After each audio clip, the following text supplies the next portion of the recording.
Greetings and welcome to News TV. I am Makanaka Masenga. My story is making the headlines. ZCTU boss dismisses Mthuli Ncube's 2020 budget. In the courts, church congregates reject late leader's successor. In business, Kafka pursues export strategy as foreign sales increases 70%.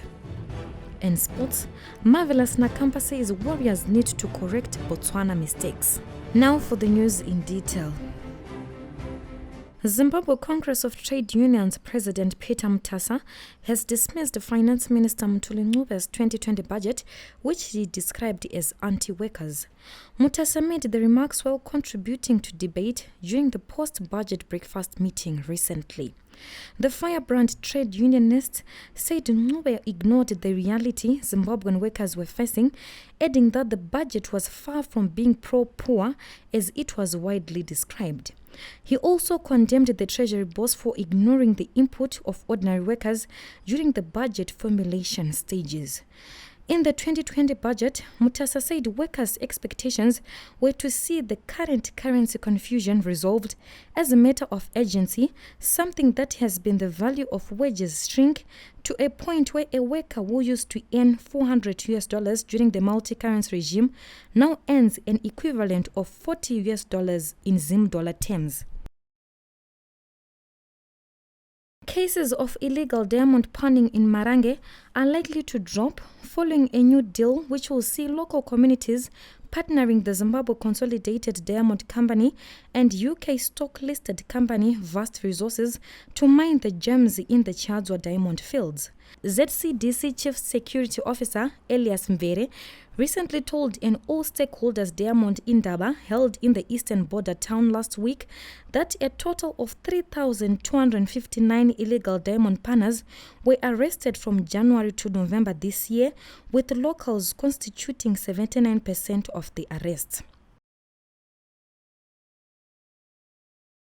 A man from Benga has been sentenced to life in jail for murder after he axed an 86-year-old neighbor to death, accusing him of witchcraft. Freeman Mthuli Ncube, who is 32 years of age and is from Saba area, who also served 10 years after he was found guilty of 2 counts of attempt murder on 2 villagers who he struck with an axe soon after killing Chilemba Mudenda in April last year.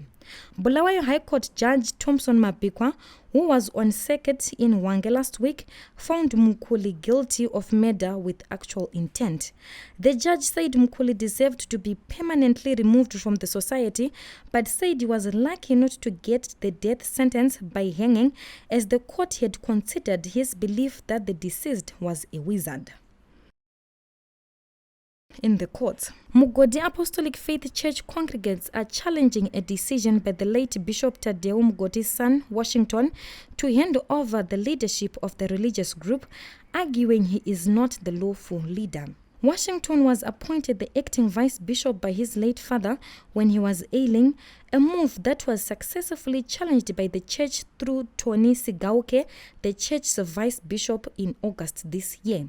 The church has now filed a chamber application seeking an order authorizing Sigauke to act as their leader in interim.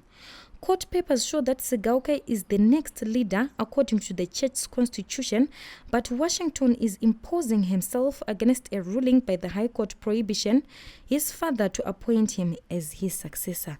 The case is yet to be set down for hearing.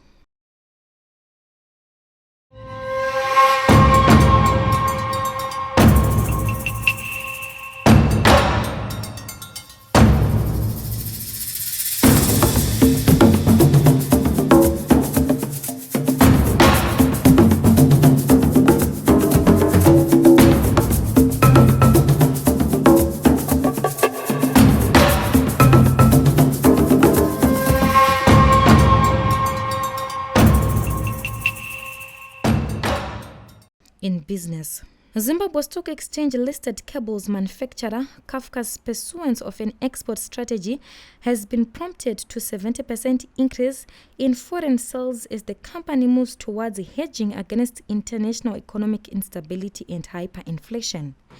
Presenting the company's financial report for the half year ended September 30, 2019, Kafka Company Secretary Caroline Kangara said the firm is working flat out to keep its operations on course despite the challenging economic terrain. The export sales increases have led to a 54% value growth for the cables manufacturer. During the period under review, turnover has increased from $30.4 million in the previous year to $93.4 million in the current year, despite volumes dropping 24%. We end with sports. Warriors and Aston Villa midfielder Marvelous Nakamba has emphasized the need for the national side to correct its mistakes from the previous game when they face Zambia in an AFCON 2021 Group H qualifier this Tuesday. The Warriors and Chipolopolo renewed their rivalry in Zambia just 4 days after Joey Antipas men played out a drab goalless draw with the Zebras of Botswana at the National Sports Stadium. In an interview, Nakamba, who was one of the few players who had a decent game against the Zebras, said focus is now on the clash against Chipolopolo. The Warriors need a win or at least a draw with their old rivals to keep alive their chances to qualify for the continent's premier football showpiece. Reporting for newzimbabwe.com, I am Makanaka Masenyama. For this and more stories, visit our website www.newzimbabwe.com and subscribe to our YouTube channel, NewzimTV.